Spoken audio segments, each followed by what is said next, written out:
पण तुला ही आयडिया कशी सुचली की महाराष्ट्रातल्या शाळा ज्या आहेत झेडपीच्या त्यांची दयनीय अवस्था आहे, त्या शाळेमध्ये बेंचेस नाही आहे ना, जास्त ॲक्टिव्हिटीज तर लांबच राहिल्या, म्हणजे बेसिक शिक्षणासाठी ज्या गरजा लागतात त्या काहीच नाही आहेत, ही की आपण याच्यासाठी हे सगळं केलं पाहिजे.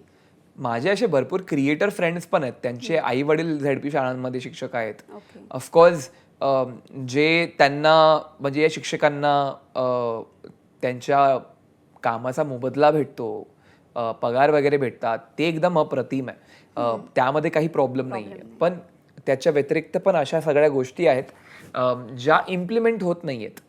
ठीक आहे, मग मी असं कुठल्या सरकारला किंवा कोणाला दोष देत नाही. मला असं वाटतं की अकाउंटेबल कोणीही असलं, रिस्पॉन्सिबल आपण सगळे आहे. तुम्ही पण आहे, मी पण आहे, या स्टुडिओमध्ये बसलेले सगळे आहेत.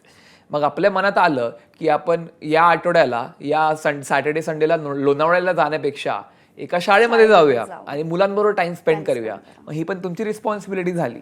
अकाउंटेबल नाहीये तुम्ही, पण रिस्पॉन्सिबल आहात. मग तो मी विचार केला की परत असे भरपूर मी आर्टिकल्स वाचलेले जिकडे शाळेचे स्लॅब पडतायत.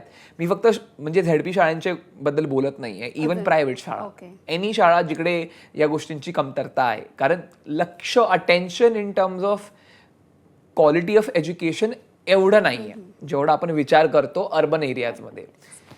मग अशी भरपूर आर्टिकल्स वाचले मी. वाशिम मधल्या शाळा, यवतमाळ मधल्या शाळा, परत अशा भरपूर शाळा असतात जिकडे जी मुलं असतात ती साखर कामगारांची मुलं असतात, है ना, म्हणजे साखर कारखान्यामध्ये काम करणारे जे असतात, ऊसतोड मजुरांची मुलं असतात. मग त्यांना पण 3-4 महिन्यांसाठी शिकायला भेटतं, त्यानंतर त्यांना जायला लागतं काम करायला आपल्या आई वडिलांबरोबर किंवा कुठेतरी दुसरीकडे जायला लागतं. कनेक्शन तुटून, ठीक आहे, कनेक्शन तुटतो, ही तर एक गोष्ट झाली. दुसरी गोष्ट आहे की काय काय मुलांना शाळेत जायला 3-4 किलोमीटर चालायला लागतं एवढ्या उन्हामध्ये. ते कधी कंप्लेन करत नाहीत, कारण त्यांच्या कंप्लेन आजपर्यंत आपल्यापर्यंत पोहोचल्याच नाहीयेत. मग न्यूज चॅनल वगैरे कव्हर तर करतात, पण मला असं वाटतं एक क्रेडिबल सोर्स जिकडे फक्त या गोष्टींबद्दल बोलणं चालू आहे असं मला काही भेटलं नाही.